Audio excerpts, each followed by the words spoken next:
down to the Carolinas. So I work with a lot of very large organizations, very small organizations across a multitude of verticals, really in protecting that data from insider threats and ransomware attacks. So before we get started, a little bit about Varonis, so you have some context into where we came from and what we are today. So Varonis was founded back in 2005 by a NetApp storage admin named Yaki. And Yaki and Ohad were working on a very large project off of the coast of Angola to take high-resolution images of the ocean floor. Well, one day all this data went missing, and they had no clue where that data went, who had access to it, or even who could have had access to that data to begin with. So because of that, Varonis was developed, and today we really focus on protecting the most critical assets, which is the human-generated data sitting on unstructured data repositories like Exchange, SharePoint, NAS, SAN, from insider threats and ransomware attacks. Now, speaking of ransomware, you may have heard about this story. So this was Hollywood Presbyterian Medical Center that was hit back in 2015 by a version of Locky. And as a part of that ransomware attack, the hacker requested 40 Bitcoins, which is equivalent to about 17,000 US dollars. Now, Hollywood Presbyterian was unique in that they actually decided to pay the ransom. And we'll see why. So this is the hospital schedule of costs, and you can see here that their CT scanners net them about $42,000. So over a course of a day, we're talking $110,000 in revenue just from that CT scanner. Over the course of 10 days, which is how long their systems were offline, we're talking about over $1 million in lost revenue just for their CT scanners. So their oncology department was completely offline.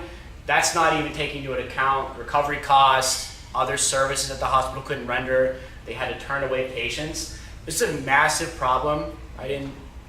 Hollywood Presbyterian really had no visibility into how those files were encrypted or what files were affected once they were attacked by ransomware. So sometimes it makes sense for those large organizations to pay. So we think a lot of times about the recovery costs. We don't necessarily think about the costs associated with loss in revenue, being offline, handling patient records in pen and paper, those losses and efficiencies that are also a part of any ransomware attack. And this problem is growing. It's not going away anytime soon.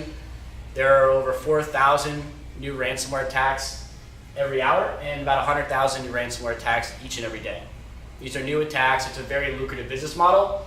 So criminal organizations are increasingly making this a part of their arsenal. And this little blip here in the Google Trends was back when Locky hit in 2015. As you can see, after that Locky variant, it's really showed no signs of slowing down. We've had Zepto, we've had CryptoWall, CryptoLocker, WannaCry, the list goes on and on. And it doesn't matter how large you are, how small you are, it doesn't matter what vertical you're in. Every single organization is susceptible to ransomware, and especially these small organizations, because they don't necessarily have dedicated security teams, their disaster recovery process may not be as refined, they may not have as many redundancies as some of these larger enterprises. So we look at US school systems, churches, even police departments, having to pay a ransom in order to recover their data. And not only are there revenue implications associated with ransomware, but there could be national security concerns.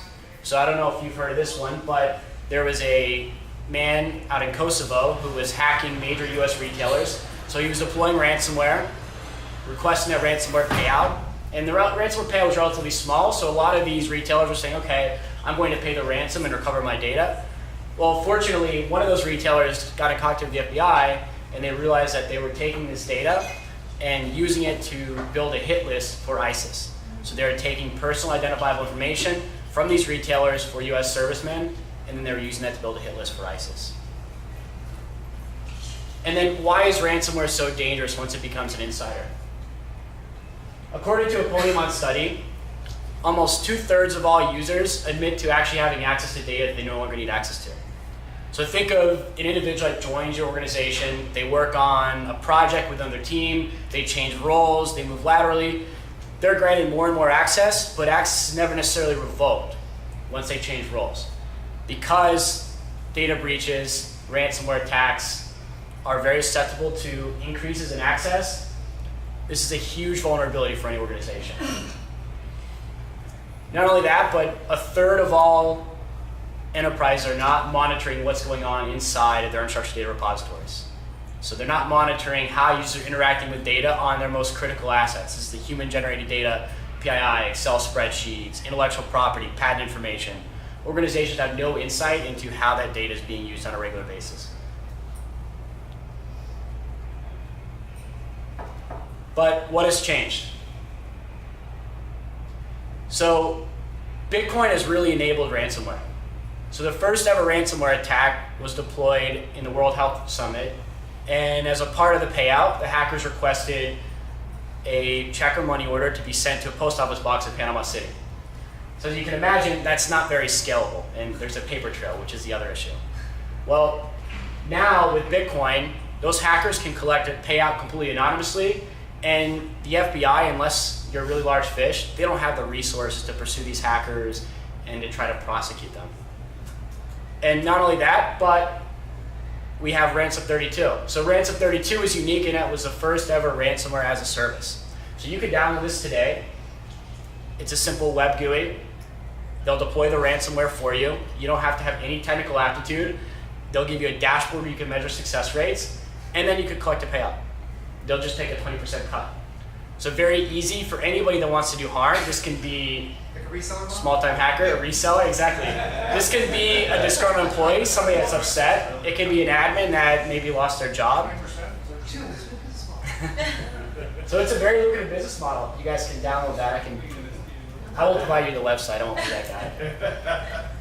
So at Varonis, we consider ransomware to really be the canary in the coal mine. So ransomware is a very particular type of insider threat that's very easy for us to detect because it wants to make itself known in the environment. Ransomware is something that really screams because they want to collect that payout. That's their entire business model. But if you're hit by ransomware, that could be indicative of a much more insidious threat. Right? Think of a data breach or somebody taking all your intellectual property. Right? Anything that, if it were to get into the hands of a competitor, would be detrimental to your business. So let's talk about these other insider threats. So we have disgruntled Dan. Anybody here named Dan? No? So I'm not sure if you guys have heard of this story, but this was Edward Snowden before Edward Snowden was Edward Snowden. So this was Gregory Chung, and what Gregory Chung did is he exfiltrated $2 billion worth of documents from Boeing to sell to the Chinese government. And by the way, he was doing this for over 30 years, completely undetected. So perhaps if we would have stopped at 29 years, we may have never heard of this. And then Edward Snowden. This was a user who had access to a lot of data, probably a lot of data that he should have never had access to begin with. And he was able to exfiltrate data over a long period of time and do this completely undetected. Booz Allen didn't find out about that breach until the data was already in the public domain. And this is something that we commonly see. The reason why? Because organizations have zero visibility into what's going on in the environment, how users are interacting with the data. He was a trusted employee. He had access to data, right? He was employed. His manager, his IT team, his security team assumed that he was doing his job. That's not always a good assumption. You never know when an employee is going to go rogue, either for personal gain or by making a simple mistake. Dragging a directory that contains a lot of social security numbers into a public domain and exposing it to everybody in the organization or onto a website. Now, the next type of threat is your abusive admin Andy. So in an organization, an administrator has access to a lot of very critical data. Not only that, but they have elevated rights and they have access to directory services, so they can really do a lot of damage. In this scenario, a retiring sysadmin wanted a beachfront property and he wasn't funding his 401k like he should. So in order to fund his retirement, he decided that he was going to steal a ton of data and sell it. Now he was eventually caught and now he's in jail, but those admins have access to extremely critical information. So even if you're using some sort of privileged access management solution, a PAM solution, it's very important to monitor how those administrator accounts are being used across the network. What are they actually used to gain access to? Not necessarily when they're being used. And then, to mention, those admins can really bring down an organization. So this individual was able to bring down 90% of Citibank's IT infrastructure across the entire United States of America. That's a lot of damage, and that probably took some time to recover. There was probably a lot of lost revenue there. all because the system administrator decided to show Citi what he can do. And the next one, hijacked Hillary. So many of you have heard about the Target data breach. So the Target data breach was unique in that we had a refrigeration company that had access to a lot of Target's POS data. So we mentioned earlier on about the over-permissiveness, users having access to data they really don't need in order to do their job. In this case, there was no reason for a phishing company to have access to all of Target's, a refrigeration company to have access to all of Target's POS data. And once a hacker was able to get a hold of those credentials for the refrigeration company, something that Target really had no control over. They don't have any control over that third-party vendor's internal processes. They were able to get access to all of this critical information. $162 million, and they just settled with the states for another $18.5 million back in May. So this was pretty expensive. And this was the first ever time that a CEO was fired as a result of the data breach. So this is no longer a system administrator problem, this is a executive or board level problem. It's not a CISO problem, it's a CEO problem. And then you've heard about Sony. That hacker was inside of the organization for over a year before they were detected. Over a year. And the reason why they're able to do that, because as that hacker was moving laterally, gaining access to more and more data, Sony had no clue what was going on. They had no clue what was being accessed. They just had no visibility. And we've talked earlier about phishing attacks. Phishing attacks are remarkably successful. According to Verizon's study, 23% of all respondents will actually open up phishing emails, and then 10% of those will actually click on the phishing links. So if you send a large enough volume of phishing emails, eventually somebody's going to click on that link and then enter in their credentials. And we're seeing more and more sophisticated phishing attacks where they're able to replicate entire intranets, where they look identical to what the user's normally used to seeing when they access the internet, when they access their help desk site, PeopleSoft, whatever that is. So it's very easy to harvest those credentials. And then this website actually sells access. So there are over 17,000 large companies worldwide where you can buy access to their servers. These are large companies like Cisco. You can buy access to one of Cisco's Windows file servers for $5.48 an hour. So if you're a large organization, it's very likely that you have credentials up there for sale. So what data is most vulnerable to insider threats? This is the human-generated data. This is your unstructured data, your Excel documents, PowerPoints, Word documents, your most critical business assets, and your personal identifiable information. They're not necessarily going after data sitting in Oracle or in SQL. The big target is that unstructured data because it's so critical to the business. And speaking of going after unstructured data, you've heard of the OPM breach. The reason why those hackers were able to exfiltrate all that data from the PIP system is because they're able to find plain text passwords on those network file shares, which are typically wide open. And this is something that we see with a lot of customers that we engage with. They have very little access controls. So things like domain users, authenticated users, the everyone group, having access to a lot of critical information. And those hackers were able to find those plain text passwords, get access to the PIP system, and then exfiltrate a ton of very personal information. And as I mentioned, this is not only a CISO problem, it's a board level problem. There are real business costs associated with these data breaches now. So what can you do? There's light at the end of the tunnel, I promise. So the goal is to get the data breach discovery timeline down to the order of days or hours, not this months or years. Most organizations, over 70% of all organizations, don't know that they've been breached until months or years after it occurred. That's if they know they've been breached at all. A lot of organizations have no clue. Right? They could be hacked today and they have no insight. Somebody's credentials could be stolen, they could be using this to exfiltrate data, they would have no clue because they're not monitoring the users at the data layer. So what we do in Varonis is really a three-pronged approach: detect, sustain, and prevent.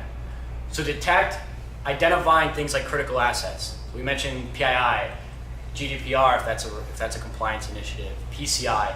All this data at rest on those unstructured data repositories, identifying who has access to what data. So seeing where we have global group access, where data is potentially overexposed, collecting a full audit trail, so seeing a user's full activity across all the unstructured data repositories that we're monitoring the same pane of glass.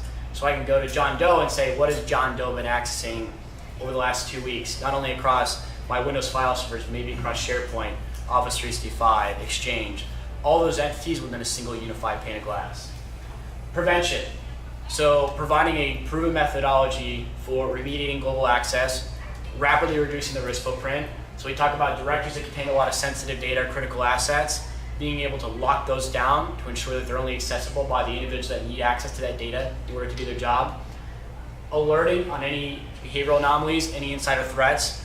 So marrying all that data that were collected into powerful UBA threat models that map directly to the Lockheed Martin cyber kill chain that we discussed earlier. So that way we could be notified immediately of any insider threats, but then take action. So if we see something like a ransomware attack, right, it's at the data layer, endpoint products have failed, the antivirus has failed. We get that alert, we want to shut down that threat immediately. We don't want to wait to get an email and then log onto the server and shut down that account. Right? And then sustainability. So automating these processes, automating archiving the data, automating the access request workflow where you're not writing that request to IT, you're writing that request directly to the data owners, the business owners that actually have the context as to who actually needs access to that data. And then to go into detail here, right, these are not system admin problems, they're CEO problems. So what did Bob have access to? Right? Did Hillary get hit by CryptoLocker? These are all questions that we would answer during that detection phase. And that's typically something that we do with organizations within the first couple of weeks. So it's not like a large DLP project with its a long time to value. The time to value here is very quick. The same day that we're deployed, we have the full audit trail. The next day, we have the full permissions mapping.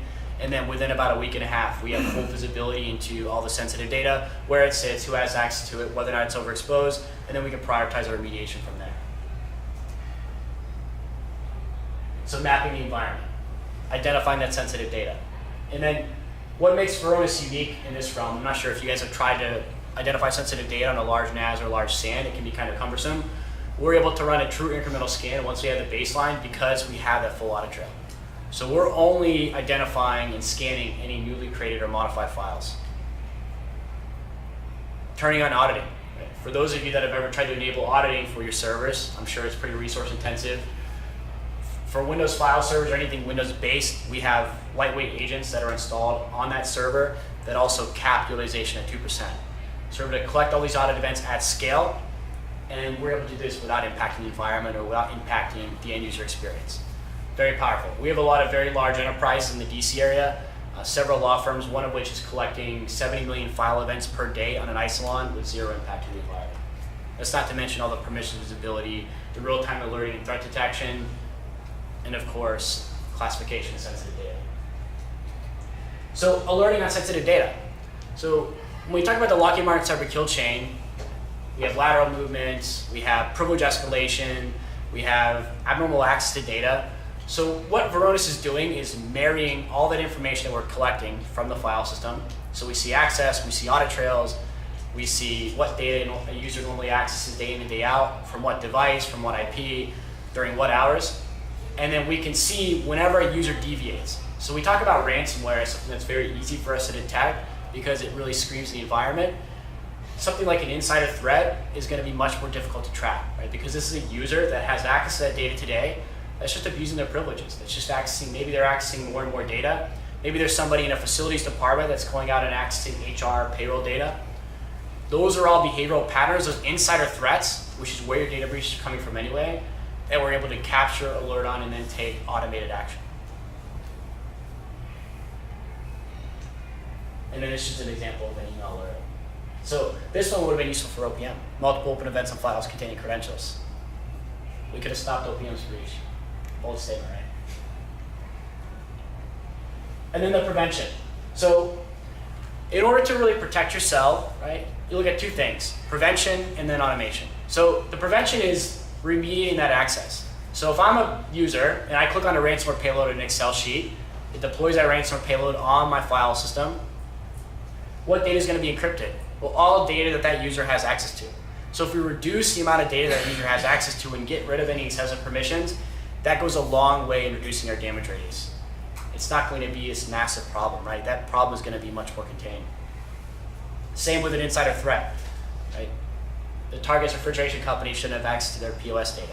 Right? We've seen countless examples in a lot of the customers that we work with where they have very critical data, a lot of times PHI, PCI data, sometimes SEC filing records, open to everybody. So removing global groups and excessive permissions, and what really makes Varonis unique in how we do this is we're able to see how the users are interacting with that data, so we can provide recommendations for removal, allow you to get rid of excessive permissions quickly without having to go through that exercise where I need to contact the data owners, have them tell me who needs access to this data, right, and go through that process. We have quantifiable data that we leverage, so that way we can conduct that remediation, create a new ACL on the fly, on the file system, while ensuring we're not going to cause any business interruption. So reducing risk with no impact to the business, and then over time, we're providing you with recommendations for overexposure, right, that you inevitably have because users change roles. It's very difficult to determine how users are granted access. A lot of times, your admins, your help desk might just add a user into a group, right? I'm going to add this user into the finance group. They don't realize that they gave them access to some sales folder downstream that has all kinds of customer information, right? So simplification of permissions, right? Moving towards that least privilege model. So we have a proven methodology. We've been around since 2005 and worked with a lot of very large enterprises in remediating global access and moving towards that least privilege model to protect and secure the unstructured data. Well, making sure that we're simplifying those permissions, and we do have an automated way to do that as well. So we can, that process that I mentioned, where we're moving, say, a global group, creating a new ACL, committing those changes, we have actually bottled that up into an algorithm to do that automatically. So you don't have to waste time doing your remediation project. And then over time, the last step where we see organizations go is the automation of the authorization request workflow. So instead of the users requesting access through IT contacting the business, and then back and forth, that request is getting routed directly to the data owners, people that should be responsible to make the decision. And then over time, we have periodic entitlement reviews where the users have to attest, or the business owners have to attest to who has access to their data, and then they can make those changes. So maintaining all the work that you've done up front, moving forward, so that way you have a secure model for your unstructured data. And again, this is just showing you what that looks like with the excessive permissions. And then the sustainability, I won't dive into this as much, but. So in summary, ransomware is an epidemic. It's not going away anytime soon. It doesn't matter how large or how small you are, you're a target, right? The fact that ransomware is actually the canary in the coal mine. So ransomware is indicative of a much bigger problem, right? It means that you have a lot of open access. It means that you're not monitoring your file system, right, for all those access events that are generated. And then insider threats are extremely dangerous. So ransomware is the buzzword, that's what everybody's focused on, but insider threats are even more insidious. These are users that have access to a lot of data, and without actually identifying how they're interacting with data or identifying what they have access to, it's very difficult to detect those insider threats, detect when somebody's behaving outside of their normal behavior, especially if you're low on resources. There's no way for any IT group to do this on a regular basis. It's impossible. So that's where the automation, the real-time alerting, and the threat detection come in.